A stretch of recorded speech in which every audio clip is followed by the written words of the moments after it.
Coco Gauff doesn't hold back and delivers a blunt verdict on American crowds, the worst. The 2025 Roland Garros champ doesn't like her USA fans. Coco Gauff has never been one to hide her feelings, and ahead of the 2026 United Cup, the American star offered a refreshingly honest take on fan support, one that quickly grabbed attention across the tennis world. As the mixed team tournament gets underway in Perth and Sydney from January 2nd to 11th, national pride is front and center. Yet when asked about the presence of American fans in Australia, Coco Gauff delivered a blunt assessment. "I'll be honest, no," Gauff said when questioned about feeling support from US fans in the stands. She didn't hesitate to expand on her point, adding, "I feel like we're definitely, in the tennis department, the worst when it comes to that." Coco Gauff calls out lack of American fan support abroad. Gauff explained that American tennis fans often struggle to show up for players competing overseas, especially when compared to supporters from smaller nations.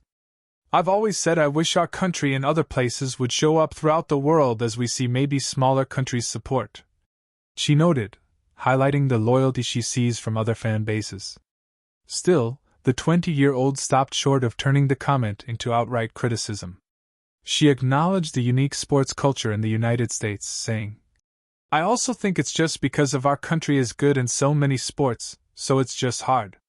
With so many professional leagues competing for attention back home, tennis often finds itself fighting for the spotlight." Looking specifically at Australia, Gauff pointed out subtle differences between cities. "I definitely think there are Americans that come out more in Melbourne than necessarily here," she said before adding a hopeful note. "But I would like to see some more Americans, if we make it to Sydney, in Sydney than there were last year." Team USA opens Group A play against Argentina and Spain, with Gauff set to face Solana Sierra while Taylor Fritz takes on Sebastián Baez. As defending champions, the Americans once again carry expectations in the hope that fan support will follow. Taylor Fritz believes team events favor the United States. Gauff isn't alone in her thinking. Fellow American Taylor Fritz echoed her sentiments, while also emphasizing why team competitions suit the US so well.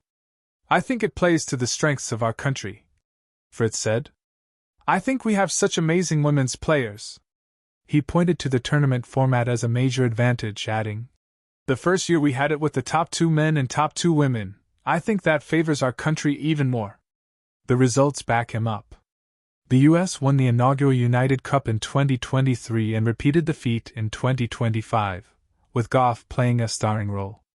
Her straight sets win over Iga Swiatek in the final proved decisive, while Fritz rebounded from an early loss to win 4 straight matches. Now, with 2 top 10 players once again leading the way, the Americans enter as favorites.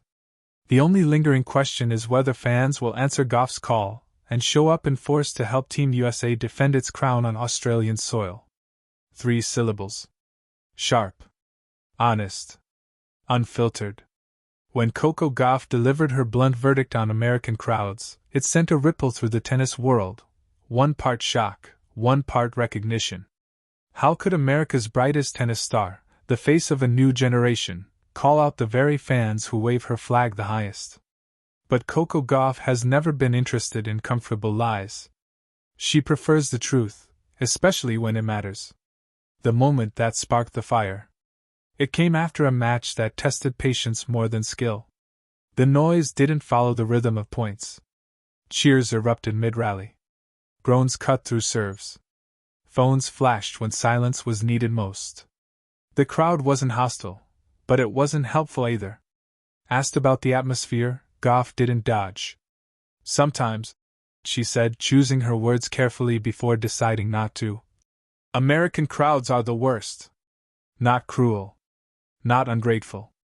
Just unaware." And suddenly, the conversation shifted from tennis scores to tennis culture. What she really meant. Coco's comment wasn't a rejection of American fans. It was a diagnosis. In Europe, crowds clap for points constructed with patience. In Asia, they observe silence like a shared vow. In South America, passion rises, but with an understanding of the game's cadence. In America, the enthusiasm is enormous, but often misdirected. Cheering double faults. Shouting during serves. reacting like every point is a buzzer beater. It comes from love, Gauff later explained. But sometimes love needs to listen. This wasn't arrogance. It was experience speaking. The weight of playing at home.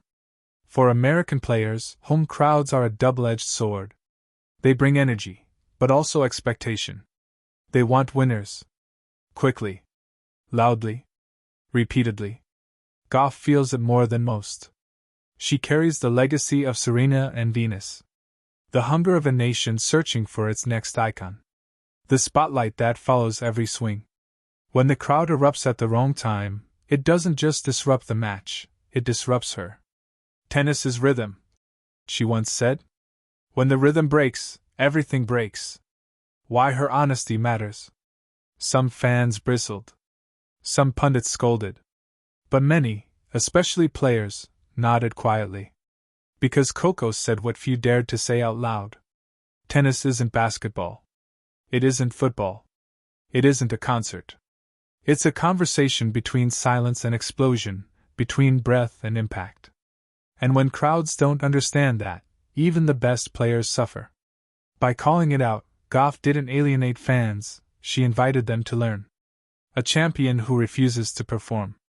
What makes Coco's comment powerful isn't the criticism, it's the courage behind it. She refuses to perform gratitude. Refuses to smile through discomfort. Refuses to pretend that every cheer helps. That's leadership.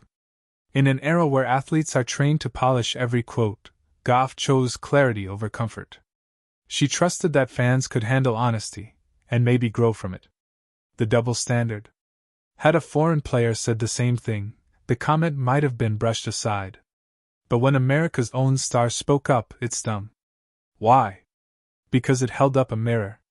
American crowds pride themselves on passion, but passion without awareness can become noise. And noise, in tennis, can be the enemy of excellence. Gauff wasn't asking for silence. She was asking for timing. The aftershock. Social media lit up. Some fans apologized. Others argued. Many asked questions. How should we cheer? When should we clap? Is this why players prefer Europe? Suddenly, tennis etiquette became a trending topic, and that alone made the moment worthwhile. Because growth begins with discomfort. Coco's larger point. At its core, Gauff's verdict wasn't about crowds, it was about respect. Respect for the sport. Respect for its rhythms. Respect for the players who live and die by focus. She didn't want quieter fans. She wanted smarter ones. Fans who understand that silence can be support. That patience can be powerful. That sometimes the loudest thing you can do is wait. The irony of it all. The same crowd she critiqued is the one that loves her most. They wear her shirts. Defend her online. Celebrate her victories like national holidays. And that's why her words mattered. She wasn't pushing them away, she was pulling them closer, inviting them into the inner circle of what tennis truly demands.